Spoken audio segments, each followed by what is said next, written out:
All right, so you guys have sent in some wild stuff about possible alien encounters, and we are so ready to dive in. We've got this YouTube video, uh, seems to be finding all kinds of hidden figures and objects and images. And there's this clip of a former military guy, Clifford Stone, who claims he was involved in UFO crash recoveries. So are you ready to explore some of these claims with us? Let's do it. I think what's really interesting is the contrast between these sources. One's all about visual interpretation, while the other one's based on like personal testimony, really shows the different ways we try to make sense of the unknown. Absolutely. And speaking of visual interpretation, this YouTube video starts off with a deep dive into the Mona Lisa. Apparently, there's a hidden alien figure lurking in Da Vinci's Oh masterpiece. yeah, that's a classic one. I'm curious to see how they try to prove that. Well, they use all kinds of image manipulation techniques, mirroring, filtering, colorization, highlighting, to reveal what they claim is a small humanoid figure about 3.5 feet tall. Large eyes, small mouth, long, thin nose, even a head garment. They even go on to suggest that Da Vinci might have hidden secret codes and messages about extraterrestrials in his work, potentially even tying it to the Roman Catholic Church. It's crazy how our minds can find patterns, even where there might not be any. Think about how often we see faces in clouds or, random objects. Same idea here. It's fun to think about. But, interpretations of art are subjective, right? What looks like an alien to one person might just be some random brushstrokes to someone else. True. It's all about perspective, right? But this video doesn't stop at art. They also zoom in on some Apollo mission images claiming to find lunar anomalies. Ah, space exploration. Always fertile ground for those kinds of theories. They start off with an image from Apollo 14, supposedly showing astronaut Edgar Mitchell with a giant spherical object in the background. They claim NASA messed with the brightness and contrast to hide it. But then they use filters to reveal its spherical shape and light reflection. That's where things get tricky. Image manipulation can definitely happen, but there are often simply explanations. For example, lens flare. You know, it's caused by light scattering inside the camera lens. It can create all sorts of weird things in pictures, especially in space. You've got those bright light sources against a dark background. So you're saying what looks like a giant sphere could just be like a trick of the light. It's a possibility for sure. And don't forget, those Apollo missions used Hasselblad cameras, which were known to have problems with lens flare. Oh, that's a good point. I hadn't thought of that. But the video also highlights another Apollo 14 image with a similar glowed-like object again revealed with filters. And then there's one from Apollo 12 showing a bright spot that after some image manipulation looks like a tube-shaped object hovering above the moon. It's interesting how they zero in on these geometric shapes, right? Circles, spheres, tubes, almost like they're looking for evidence to fit a specific idea of what alien tech should look like. Don't get me wrong, it's definitely interesting and, it's good to be open to things we can't explain. But big claims need big evidence. Gotta be careful not to jump to conclusions. Well said. And this next claim from the video definitely pushes the boundaries of what's believable. Get this. An airline passenger flying over Austria supposedly took a picture of a giant figure walking on the clouds. Walking on clouds. Now that's a visual. Tell me more. The video describes it as like this huge figure with a head, body, arms, legs, the whole deal, even a shadow.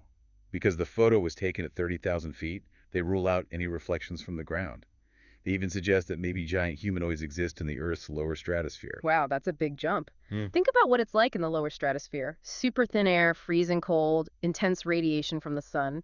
It's a rough environment, to say the least. Makes you wonder if there's any, known weather phenomenon that could create that kind of illusion. Okay, yeah, that's a good point. I hadn't really considered what it would take to survive in those conditions.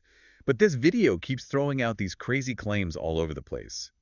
From giant figures in the clouds to get this a flying saucer watching the Apollo 15 crew. Okay, now you've got my attention. A flying saucer on the moon. I gotta hear this. They point to footage supposedly filmed by astronaut Jim Irwin that shows a saucer-shaped craft hovering over the lunar surface. They zoom in on its shadow as proof that it's real and say it confirms that aliens are watching NASA's every move. And of course, they throw in the possibility that the moon is a secret alien base. It's like a movie plot. A secret alien base on the moon spying on us. But we gotta stay skeptical here. Don't forget about things like pareidolia, where our brains try to make sense of random shapes by seeing familiar objects. What they see as a flying saucer could just be some weird trick of light and shadow, or even just a strangely shaped rock. You're right, it's easy to get caught up in these cool stories. But we gotta stay critical. Speaking of stories, let's switch gears and talk about Clifford Stone. Oh, yeah. The former military guy who claims to have been involved in UFO crash recoveries. His story's definitely interesting, but it also raises some questions about evidence and, how we decide what's believable. Absolutely. Stone says he had a secret clearance and was involved in recovering crashed saucers and debris. He even says he came face to face with both dead and live alien bodies. Whoa, that's a big claim. What kind of details does he give about these encounters? He insists that the government's covering up the existence of UFOs despite all this evidence. He goes on to describe his first encounter with a crashed UFO back in 1969 at Indiantown Gap, Pennsylvania. Apparently, it was presented as a crashed aircraft. But Stone says he used a Geiger counter to find radiation, which hinted at something way more strange. It's interesting that he mentions the Geiger counter. It's like he's trying to give some solid proof for his claims. But obviously, radiation by itself doesn't mean alien tech, right? There's plenty of stuff on Earth that gives off radiation. Makes you wonder if he remembers any other specifics about that encounter that could give us more information. He goes into a lot of detail, actually. He says he was part of around 12 UFO crash recoveries total, and he firmly believes that the public deserves to know the truth about alien life. He even describes how these supposed alien bodies looked, saying they were humanoid but way smaller than us with big heads and gray skin. Oh, yeah, the classic gray alien description. Right. It's a super popular image when it comes to UFOs. But, eyewitness accounts, while they can be helpful, can be affected by all sorts of things, like memory stress, even wanting to fit in with a certain story. It's always important to keep those things in mind when we're looking at personal stories. That's a great point. So we've got this mix of visual interpretations, which, as we talked about, can be subjective, and then personal testimony, which can be influenced by different things. It shows how tricky it is to explore this topic and try to figure out what's real and what's not. Exactly. It's like trying to put together a puzzle where some of the pieces are missing. We have to look at each piece of info, carefully consider where it came from and any biases it might have, and then figure out how it fits or doesn't fit into the bigger picture. So what do you say we dive a little deeper into this puzzle? We've barely scratched the surface of these claims from the YouTube video. And there's still a lot to unpack with Clifford Stone's story. I'm all for it. Let's see what other interesting puzzle pieces we can find.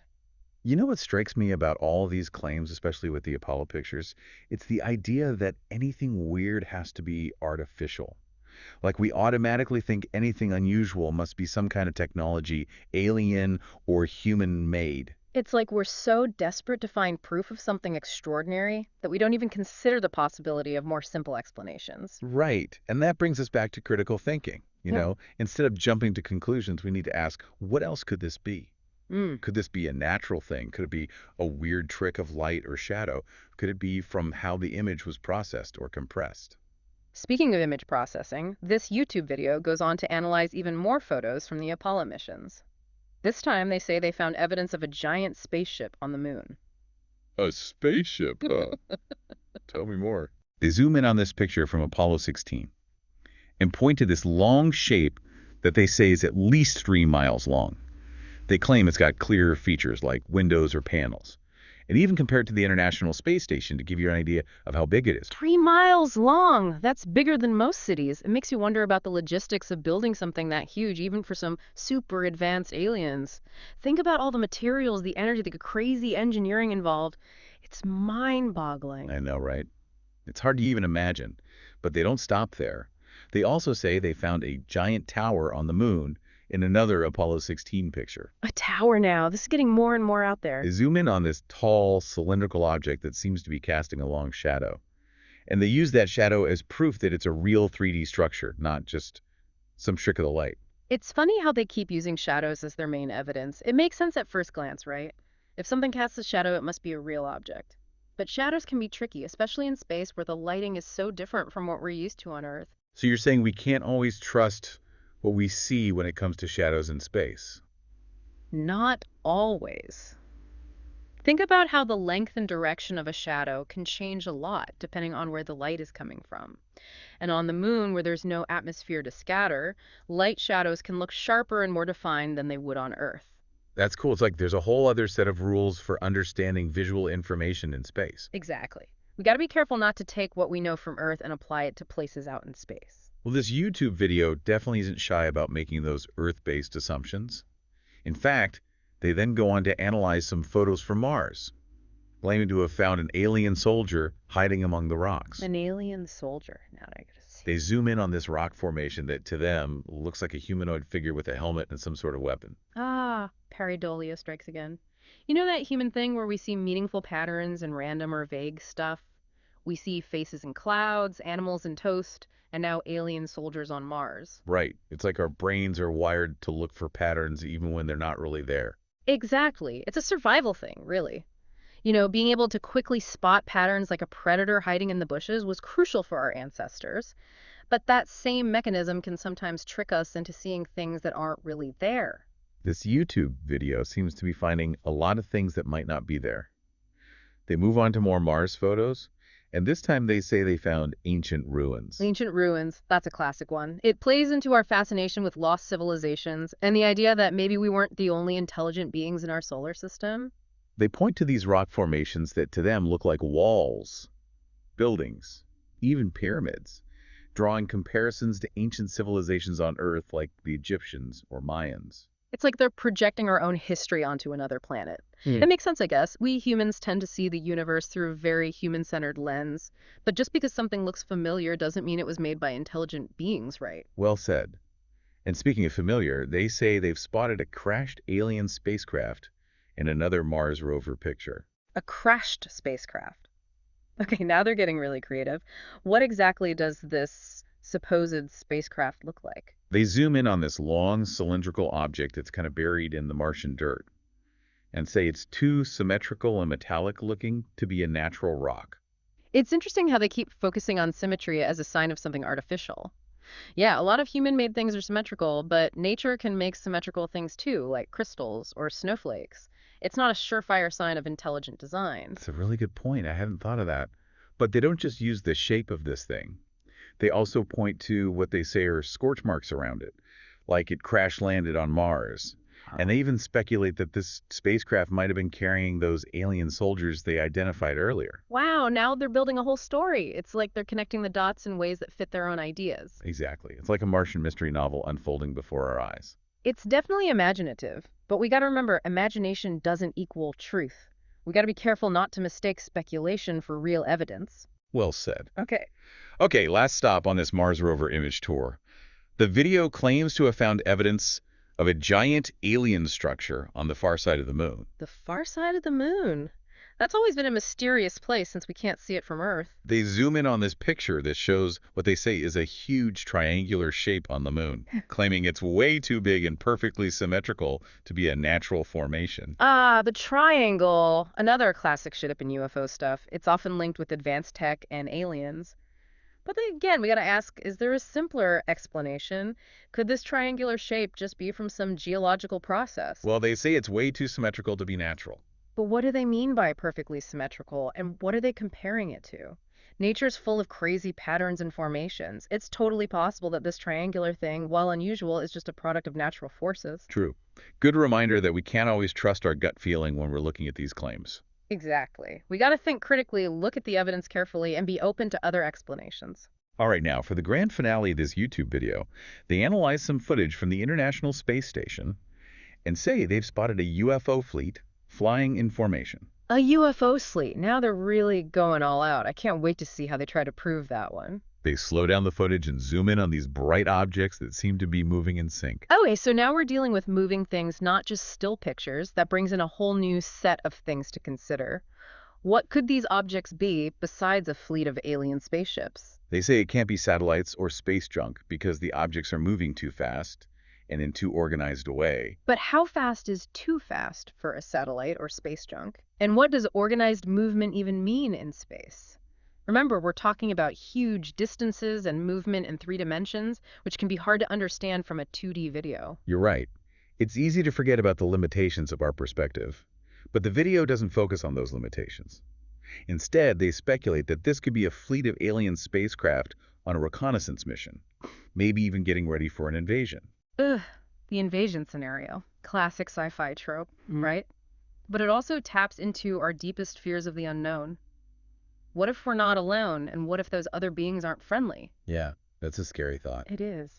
But remember, fear can mess with our judgment. We need to look at these claims with a clear head and not let our emotions control our conclusions. Well said. So the video ends with this dramatic call to action. urging people to wake up to the reality of aliens and demand that governments tell us what they know. Ah, the classic conspiracy theory move.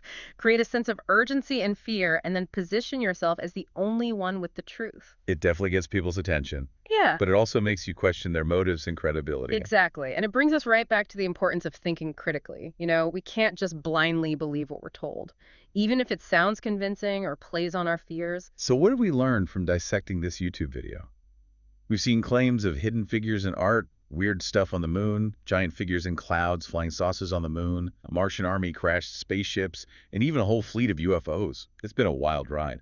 It has. And I think the main thing we've learned is this. We humans are really good at finding patterns and making up stories, even when those patterns might not really exist and those stories might not be true. It's like we're programmed to try and make sense of the world, even if it means filling in the gaps with our imaginations. Exactly. Imagination is powerful, but it's not a replacement for evidence. So how do we balance that human need to find patterns and make up stories with the need to think critically and look for real evidence? That's the big question, isn't it? I think it starts with awareness. We need to be aware of our own biases, our tendency to see what we want to see, and how easily we can be swayed by emotional arguments. And once we're aware of those things, we can start to fight back against them by looking for other explanations, questioning what we assume to be true, and demanding evidence to support the things we hear. You got it. It's a process, but it's key if we want to handle all this information out there and come to conclusions that are based on facts. So where do we go from here? We've spent a good chunk of time on this YouTube video, but we haven't even gotten into the details of Clifford Stone's testimony. True, we've got another whole layer of this puzzle to look at, and I'm ready to hear more about his stories of UFO crash recoveries and encounters with aliens. It's a tough question, right? Is it like a feeling of responsibility to the truth? Maybe they need to get it off their chest? Or could it even be wanting attention? Who knows? It's important to remember people's motivations are complicated. There's rarely just one reason why someone does something, especially when it comes to stuff like this? So sensitive and controversial. Yeah, that's true. It's like untangling a knot. Yeah. But one thing that jumps out at me from Stone's story is how many encounters he talks about. He says he was in dozens of these recovery operations, seeing not just crashed UFOs, but all kinds of alien beings. Yeah, he doesn't just talk about the typical gray aliens. He describes them in different sizes, shapes, even colors. Tall, skinny ones, short, stocky ones, even ones with reptile-like features. It's like he's describing a whole diverse alien world. Exactly. It's both fascinating and kind of confusing.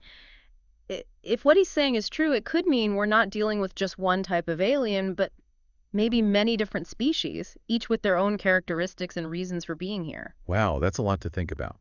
And it brings up even more questions. Where are they coming from? What do they want? Why are they here? Those are the big questions, right? The ones that have been driving human curiosity and theories for ages. And maybe questions we'll never have definite answers to. That's part of what makes it so cool, right? The mystery stays alive. We're left to think about the possibilities and keep searching for answers, always questioning, always exploring. So as we finish up this deep dive into potential alien encounters, what do we have? We looked at how people interpret images, we explored how tricky eyewitness accounts can be, and we dove into the controversial world of government cover-ups and whistleblowers. It's been a really thought-provoking experience, to say the least. For sure. And I think the biggest lesson here is this. When it comes to crazy claims, you need crazy good evidence. We can't just believe something because it sounds interesting or fits our beliefs. We got to ask for proof, question our assumptions, and be open to different explanations. And even when we find evidence that seems convincing, we need to remember that it can be understood in different ways. Yeah. What looks like a flying saucer to one person might just be a weird trick of light or a natural event to someone else. Exactly. It's all about context. We got to look at where the evidence came from, how it was collected and analyzed, and the possibility of bias or mistakes. It's a lot to consider, but I think it's really important if we want to approach this topic in a smart and responsible way. Absolutely. We got to come at it with both curiosity and a healthy dose of skepticism, with a sense of wonder and a critical mind. So what's the final thought for our listeners? What do we want them to take away from this deep dive?